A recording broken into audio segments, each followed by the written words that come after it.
En este video te voy a mostrar la forma de resolver un circuito serie mediante la ley de Ohm.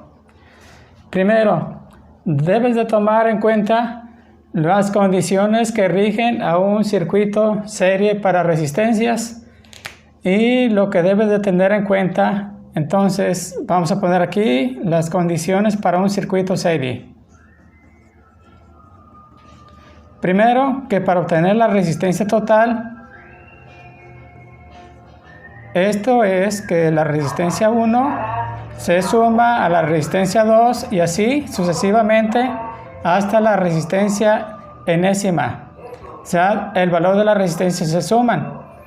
Bueno, ¿qué va a pasar con la corriente total?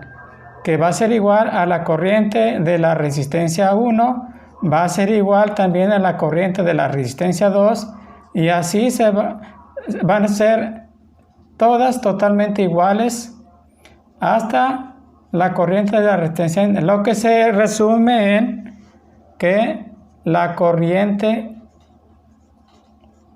es la misma. Vamos ahora con el voltaje total, que va a ser igual al voltaje de la resistencia 1 más el voltaje de la resistencia 2 y así sucesivamente hasta el voltaje de la resistencia enésima, y que esto es los voltajes se suman.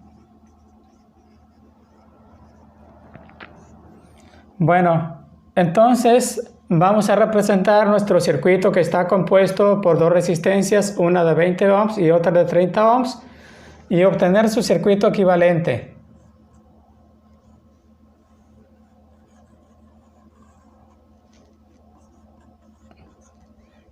Por lo tanto, para este caso, nuestra resistencia total sería igual a 20 más 30. Tenemos 50 ohms para nuestra resistencia total. Ahora vamos a determinar el valor de la corriente que circula por esta resistencia de 50 ohms. Debes de saber ya que la fórmula para determinar corriente es igual al voltaje entre resistencia. Por lo tanto, la corriente total es igual a los 10 volts entre 50 ohms.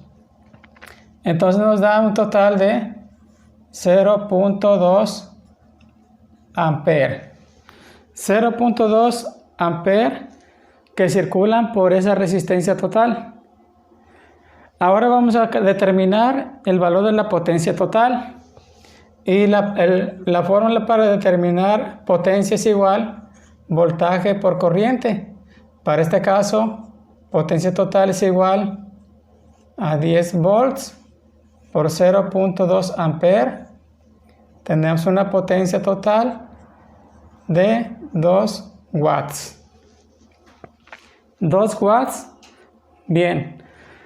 Ahora, ¿cómo vamos a encontrar el valor independiente de corriente, voltaje y potencia para cada resistencia? Tenemos dos resistencias, una de 20 y la otra de 30. Como las condiciones nos dicen que la corriente total es igual a la corriente de la resistencia 1 igual a la corriente de la resistencia 2 y así la misma corriente, entonces quiere decir que la corriente de 0.2 ampere que obtuve para la resistencia total es la misma para las dos resistencias que tenemos en el circuito. Así que voy a colocar aquí 0.2 y 0.2 ampere. El voltaje se obtiene multiplicando corriente por resistencia. Por lo tanto, 20 por 0.2 me da 4 voltios.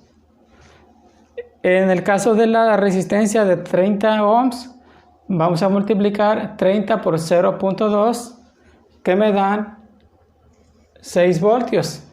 Y así como dice una de las condiciones con respecto al voltaje, que el voltaje de la resistencia 1 más el voltaje de la resistencia 2, para este caso como tenemos dos resistencias, se suman y voy a tener los 10 voltios que tenemos acá en la pila.